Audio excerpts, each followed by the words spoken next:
नमस्कार शेतकरी बंधूंनो, ॲग्रोपीक प्रगतशील शेतकरी यूट्यूब चॅनलमध्ये आपलं सहर्ष स्वागत.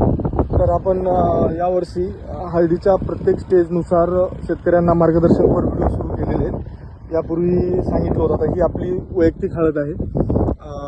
लागवड काल पूर्ण झाली आणि सर्वप्रथम तर वसमत तालुक्यातील काही भागात पाऊस 3 आम्हाला चांगले झाले, त्यामुळं आम्ही हळद लागवड करून घेतली. आता हिला काही नाही, सिंगल सुपर फॉस्फेटचे 2 वरून पोते टाकले होते आणि माती लावून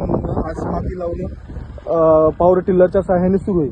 तर शेतकरी बंधूंनो, तुम्हाला पहिलेही सांगितलं होतं, बेड आपला आता पूर्णतः रूम केलेला. आता हे 4.5 फुटावर बेड आहे आणि आतील अंतर खूप कमी आहे. आता परत एकदा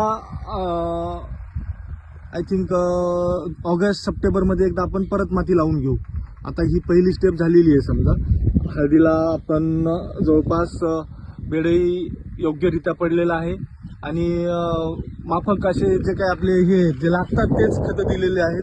विनाकारण शेतकऱ्यांना आपण व्हिडिओ बनवतोय म्हणून मातीत घालण्याचे काम अजिबात नाही आहे. सिंगल सुपर फॉस्फेटचे एकरी 2 पोते टाकलेले आहेत आणि जवळपास यावर्षी थोडं बेने वाळल्यामुळं थोडी बेण्याचा तुटवडा जाणवला, त्यामुळे एकरी 10 क्विंटलच्या जवळपास बेणं लागलेलं आहे. हळद पूर्ण लागवड काल झालेली आहे. काल म्हणजे 16 जूनला पूर्णतः लागवड झालेली आहे. आणि आज पॉवर टिल्लरच्या साहाय्याने, आता हे पॉवर टिल्लर शेतकरी बंधूंनो आपल्या एरियात उपलब्ध असतील तर आपण जर ओल चांगली असेल तरच हळद लागवड करा. आता आम्हाला कसं कॅनल पण बाजूला आहे, विहिरीला मुबलक पाणी आहे आणि ड्रीप पूर्ण जाग्यावर आहे, स्प्रिंकलर पण लावलेले आहेत. त्यामुळं यदा कदाचित जर पाऊस आणखीही लांबला तर अडचण येणार नाही. पण जवळपास आता आमच्या एरियातील तर 90 to 95% हळदीची लागवड झालेली आहे. तर लागवड करते वेळेस काही असं बेसुमार खतांचा वगैरे वापर करू नका. एकदा हळदीचा कोंब वर येऊ द्या, त्यानंतर तुम्हाला प्रत्येक स्टेपनुसार जे रिकमेंडेड आहे विद्यापीठाने किंवा तत्सम शास्त्रज्ञांनी ज्यांनी याचं काम केलेलं आहे त्यांनी जर शिफारस केलेली असेल तरच आपण मार्गदर्शन करू. किंवा आपलं विनाकारण शेतकरी बुडवाबुडी हे काय आपल्याला जमत नाही.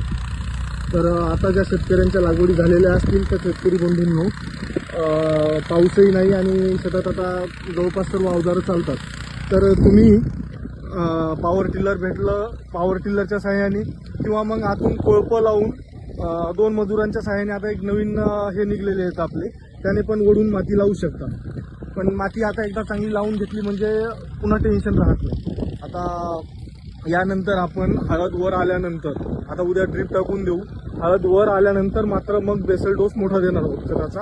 तोही मी त्याचाही पद्धतशीरपणे टाकतानाही एक व्हिडिओ बनवेल आणि नंतरही एक बनवेल. बाकी काही आपल्या अडचणी असतील तर कमेंट बॉक्समध्ये नक्की विचारा. तुर्तास धन्यवाद.